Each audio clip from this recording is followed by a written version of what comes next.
All right, good morning. It is time for part 2 of my marathon training update. And again, I'm going to be talking about the long run that I did last Saturday with my 18 miler. And just to say again, what I did not do this run as a practice run, if you will, because I actually had to work that morning. So since I had to work that morning, I didn't even start running until probably about 1:30 in the afternoon.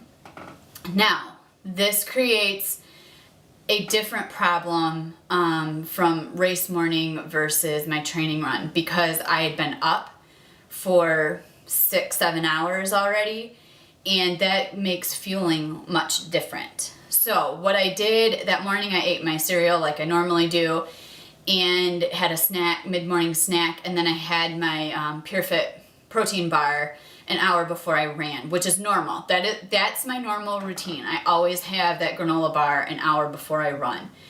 Now, one thing I've noticed as I've started to increase my long runs is that, especially after the 15, 16 mile runs that I've done, my stomach starts to grumble, and that has never happened during a half marathon before. So I knew that I was venturing into new territory when my stomach starts to grumble. So let's back up and I'll talk about what I've done during my half marathons. I'm a water drinker. I need the water throughout the race. So, or the training run for that matter. So for my races, I'm always sipping some water at every water station.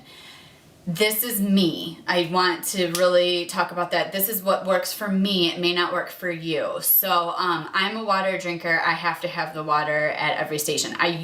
Depending on the weather conditions and how I'm feeling, I may or may not drink the whole cup. It just depends, and that's a race thing. It's dependent on races. Some races give you bigger cups, some give you smaller, some give you more water, less water.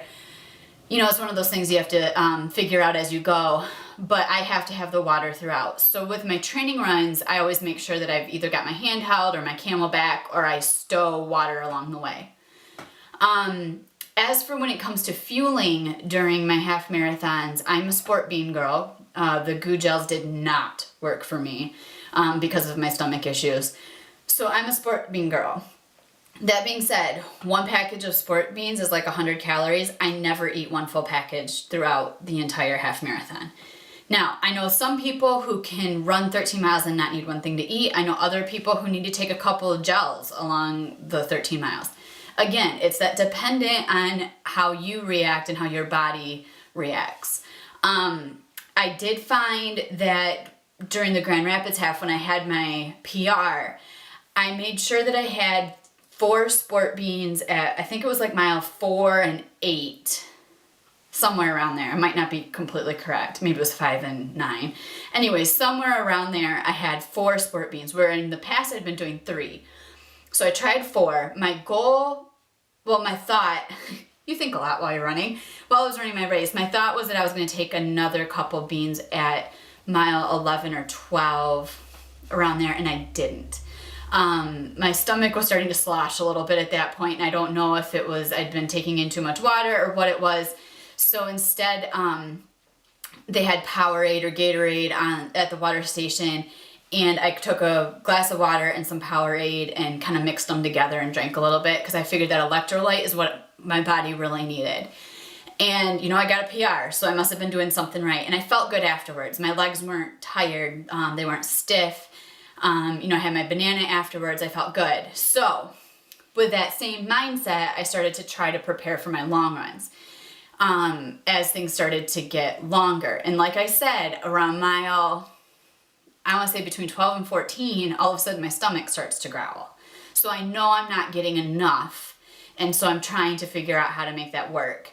And what I started to do during this 18 miles is I took 3 Sport Beans at mile 3, mile 6. But then and this is my own fault, I did a 6-mile loop and didn't drop off my hand. I didn't bring my handheld and didn't drop it off part way. So that was my problem. So then I didn't get another fuel until mile 9, that was my mistake right there.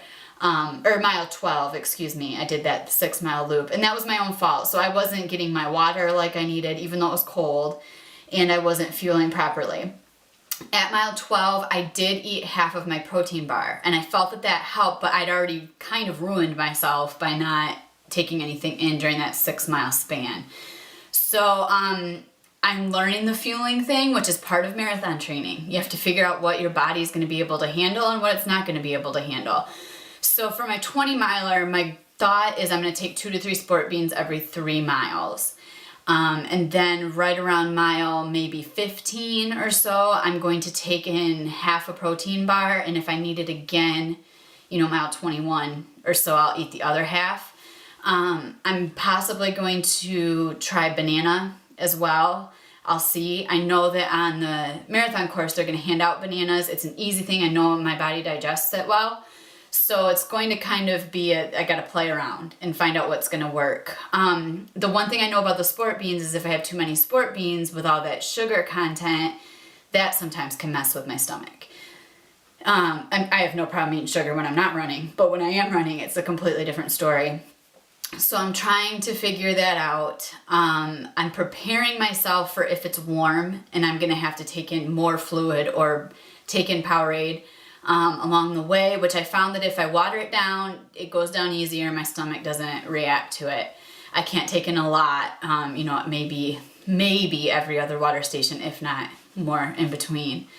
But, fueling is a hard part to it, and I'm learning, and I'm, trying to explain what's working, how I'm, figuring it out in my head. But I'll let you know what the other long runs show, how it works. But I just wanted to give you guys an update on what's going on.